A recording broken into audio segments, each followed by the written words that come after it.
Dr. Andes Haji Abdul Muhaimin Iskandar MSI, yang lebih dikenal sebagai Cak Imin atau Gus Imin, lahir pada tanggal 24 September 1966 di Jombang, Jawa Timur. Beliau adalah seorang politikus Indonesia yang telah menjabat sebagai Wakil Ketua Dewan Perwakilan Rakyat Republik Indonesia sejak tahun 2019, serta sebagai Ketua Umum Partai Kebangkitan Bangsa sejak tahun 2005. Sebelum terjun ke dunia pemerintahan, Gus Imin terlebih dahulu aktif di beberapa organisasi.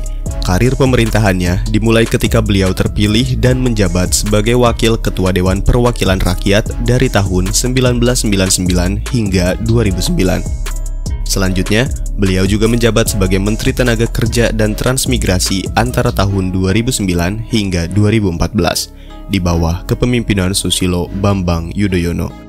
Ayahnya bernama Muhammad Iskandar adalah seorang guru di pesantren Mambaul Ma'arif.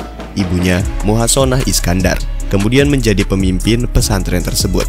Muhaimin merupakan keturunan dari Bisri Syamsuri, seorang ulama yang terkenal sebagai ayah dari Muhammad Hashim Asy'ari, pendiri Nahdlatul Ulama. Bisri Syamsuri juga adalah tokoh yang pernah belajar kepada Ahmad Khotib Al-Minangkabawi bersama dengan Ahmad Dahlan, pendiri Muhammadiyah, dan Zakaria bin Muhammad Amin, pendiri Pondok Pesantren Al-Khairiyah dan MDTA Mahbatul Ulum. Sejak kecil, Muhaimin dekat dengan Abdurrahman Wahid yang lebih dikenal sebagai Gus Dur. Baginya, Gus Dur adalah seorang guru dan pedagang kacang, bahkan pernah mengajarinya bermain sepak bola. Pada tahun 2016, saat memperingati wafatnya Gus Dur, Muhaimin menulis dalam sebuah editorial di majalah Tempo tentang ayahnya yang menguburkan seorang muslim abangan, yang menjadikan ayahnya terkenal sebagai contoh perilaku manusiawi. Hubungan kekerabatan antara Muhaimin dan Gus Dur sangat erat, sehingga seringkali Iskandar disebut sebagai keponakan Gus Dur.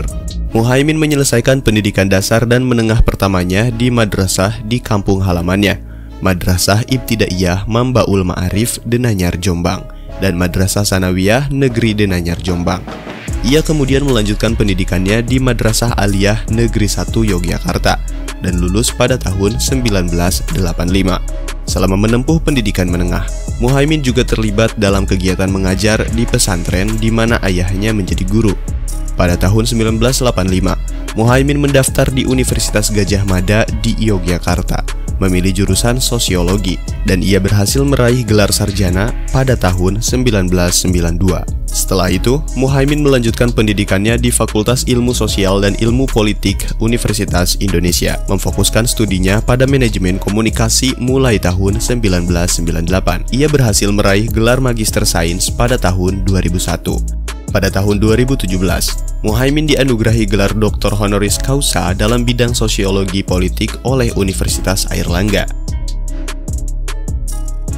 Selama dan setelah masa studinya, Muhaimin Iskandar aktif terlibat dalam berbagai organisasi kemahasiswaan.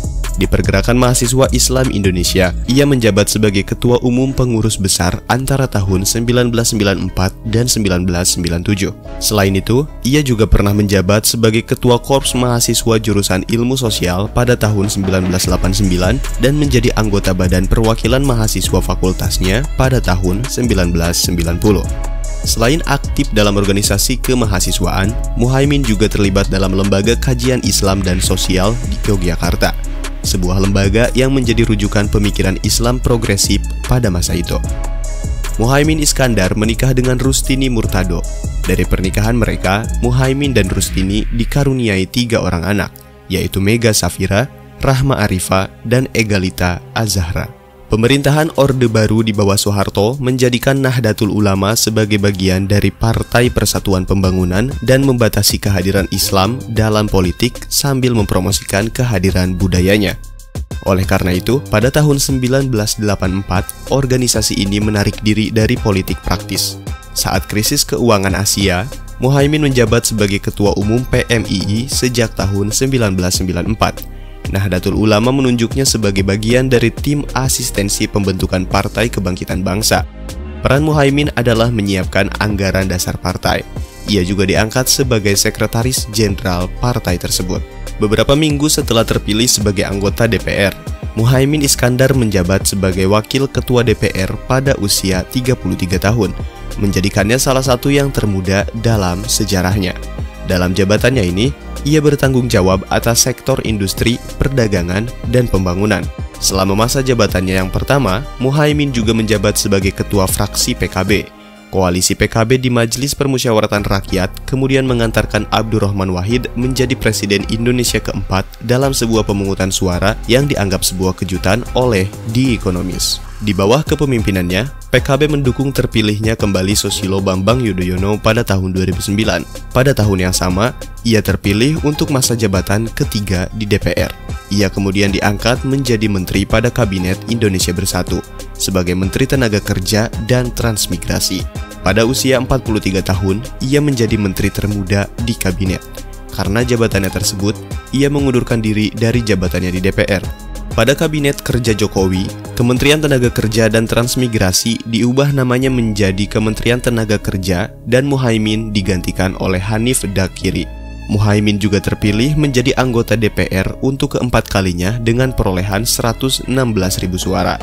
Ia menolak mundur dari kursi legislatifnya dan tidak ditempatkan di Kabinet Jokowi. Puncak konflik internal perebutan kuasa antara Caimin dan Gus Dur ada pada saat gelaran Muktamar Nahdlatul Ulama tahun 2005 yang memilih Caimin sebagai ketua umum yang baru. Namun, Caimin sempat diberhentikan pada 2008 karena dirasa telah melakukan manuver politik oleh Gus Dur, yang kemudian digugat Caimin di pengadilan. Akibatnya, peristiwa ini memecah belah internal partai menjadi dua kubu dan saling serang setiap awal pemilu. Putri Gus Dur, Yeni Wahid, menilai Caimin telah melakukan pengkhianatan terhadap Gus Dur yang membesarkannya. Yeni juga mengatakan bahwa Gus Dur sebelum wafat menulis pesan untuk mengganti Caimin. Perubahan status DKI Jakarta menjadi Daerah Khusus Jakarta atau DKJ mendorong terbentuknya draft RUU DKJ. Dalam draft tersebut menyebutkan bahwa gubernur dan wakil gubernur akan ditunjuk dan diberhentikan oleh presiden. Hal ini menuai pro dan kontra, khususnya di antara para kandidat. Caimin mengatakan bahwa ia menolak total penunjukan langsung gubernur oleh presiden. Menurut Caimin, hal ini bisa membahayakan demokrasi. Pada Februari 2022, Caimin mengusulkan penundaan jadwal pemilu 2024 antara 1 hingga 2 tahun dengan beralasan ekonomi masyarakat yang belum pulih dan anggaran negara yang habis untuk penanganan pandemi. Usulan Caimin menuai kritik dari berbagai pihak mulai dari akademisi hingga elit partai. Ketua Direktur Eksekutif Indo Strategik, Umam mengatakan bahwa Caimin hanya sedang mengulur waktu untuk meningkatkan elektabilitasnya sebelum pemilu. Muhaimin terdaftar memiliki aset kekayaan senilai 25 miliar 975 juta yang terdiri dari pada tanggal 2 September 2023, Anies Baswedan dan Muhaimin secara resmi mengumumkan diri sebagai pasangan calon presiden dan calon wakil presiden dalam pemilu 2024 di Hotel Majapahit, Surabaya. Acara deklarasi ini dihadiri oleh Ketua Umum Partai Nasional Demokrat, Surya Paloh. Kemudian pada tanggal 13 November 2023, Komisi Pemilihan Umum secara resmi menetapkan Anies Baswedan dan Muhaimin Iskandar sebagai calon presiden dan calon wakil presiden dalam pemilihan umum 2024. Mereka diusung oleh Partai Nasional Demokrat, Partai Kebangkitan Bangsa, Partai Keadilan Sejahtera, dan Partai Umat. Pasangan ini membawa visi Indonesia Adil Makmur untuk semua, dengan misi yang mencakup berbagai hal, seperti memastikan ketersediaan kebutuhan pokok dan biaya hidup terjangkau melalui kemandirian pangan, ketahanan energi, dan kedaulatan air. Selain itu, mereka juga berkomitmen untuk mengentaskan kemiskinan dengan cara memperluas kesempatan berusaha, menciptakan lapangan kerja, dan mewujudkan upah yang adil.